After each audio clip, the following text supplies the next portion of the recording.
ശബരിമലയിൽ തിരക്ക് നിയന്ത്രണ വിധേയമായിരിക്കുന്നു. വൈകിട്ട് വരെ 75,000 ഭക്തർ ദർശനം നടത്തിയെന്നാണ് കണക്ക്. തിരക്ക് നിയന്ത്രണ വിധേയമായെങ്കിലും ദർശനത്തിന് ഭക്തരുടെ നീണ്ട നിരയുണ്ട്. ഇപ്പോഴും സന്നിധാനത്ത് നിന്ന് സോണൽ കൃഷ്ണ തയ്യാറാക്കിയ റിപ്പോർട്ടിലേക്ക്. സന്നിധാനത്ത് വീണ്ടും തിരക്ക് തുടങ്ങിയിരിക്കുകയാണ്. നമ്മളോടൊപ്പം ഭക്തർ തന്നെ പ്രതികരിക്കുന്നുണ്ട്. എങ്ങനെയാണ് തിരക്ക്? രാവിലെ 10 മണി മുതൽ ക്യൂ നിൽക്കാൻ തുടങ്ങിയതാ. ഇപ്പോഴാണ് ഇവിടെ എത്തിയിരിക്കുന്നത്, നടപ്പന്തൽ എത്തിയിരിക്കുന്നത്. വലിയ തിരക്കല്ല. എവിടെ മുതൽ തിരക്കണം? പമ്പ മുതലുണ്ടോ? മരക്കൂട്ടം മുതൽ തന്നെ തിരക്ക് തന്നെ. പമ്പയിൽ തന്നെ 2 സ്ഥലത്ത് പിടിച്ചിട്ടു, അതിനുശേഷം மரக்கூட்டത്തിന് ശേഷം பிடிச்சு வச்சுட்டு. இங்கே வந்தோம், காலிலேருந்து லைனில் நின்று இன்னும் சாமி பார்க்க முடியல, ரொம்ப கஷ்டமாக இருக்குது.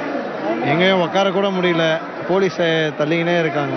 என்ன பண்ணுறது தெரியல, பார்ப்போம். മരക്കൂട്ടം മുതൽ ഇങ്ങോട്ടേക്ക് വലിയ തിരക്ക് അനുഭവപ്പെടുന്ന സാഹചര്യമുണ്ട്. പമ്പയിൽ കൃത്യമായ ഓരോ ബാച്ച് തിരിച്ചാണ് സന്നിധാനത്തേക്ക് ഭക്തരെ അയക്കുന്നത് എന്നുള്ളതാണ് ഭക്തരുടെ പ്രതികരണത്തിൽ നിന്ന് മനസ്സിലാക്കാൻ സാധിച്ചിട്ടുള്ളത്. ഇന്നത്തെ സംബന്ധിച്ച് ഇന്ന് സ്പോട്ട് ബുക്കിംഗ് 5000 ആക്കി കുറയ്ക്കുന്ന ഒരു സാഹചര്യം കൂടി ഉണ്ടായിരുന്നു. പക്ഷേ രാവിലെ മുതലേ തിരക്ക് അനുഭവപ്പെടുന്ന സാഹചര്യത്തിൽ അത് മാറ്റം വരാൻ സാധ്യതയുണ്ട് എന്നുള്ള കാര്യമൊക്കെ പറഞ്ഞിരുന്നെങ്കിൽ പോലും 5000 സ്പോട്ട് ബുക്കിന്റെ കാര്യത്തിൽ വലിയ മാറ്റം വന്നിട്ടില്ല എന്ന് നമുക്ക് കരുതേണ്ടിയിരിക്കുന്നു. എന്തായാലും സന്നിധാനത്ത് ഇപ്പോൾ വലിയ തിരക്ക് അനുഭവപ്പെടുന്ന സാഹചര്യമുണ്ട് എന്നുള്ളത് തന്നെയാണ് ഏറ്റവും പ്രധാനപ്പെട്ട കാര്യം. പക്ഷേ പോലീസ് പറയുന്നത് തിരക്ക് നിയന്ത്രണ വിധേയമാണ്, ഒരു വിധത്തിലും ഭക്തർക്ക് ബുദ്ധിമുട്ടുണ്ടാകേണ്ട സാഹചര്യമില്ല എന്നുള്ളത് തന്നെയാണ് പോലീസ് പറയുന്നത്. പക്ഷേ ഭക്തരുടെ പ്രതികരണത്തിൽ നിന്ന് മനസ്സിലാകുന്നത് മരക്കൂട്ടം മുതൽ കാനനപാതയിൽ വലിയ തിരക്ക് അനുഭവപ്പെടുന്നുണ്ട്.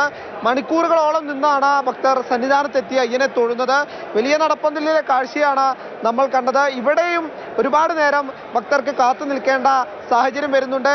അതിനുശേഷമാണ് നേരെ 18-ാം പടി ചവിട്ടി ഫ്ലൈ ഓവറിലൂടെ അയ്യന്റെ മുന്നിലേക്ക് എത്താൻ കഴിയുന്നത്. എന്തായാലും വലിയ ഭക്തജന തിരക്ക് സന്നിധാനത്ത് അനുഭവപ്പെടുന്നുണ്ട്.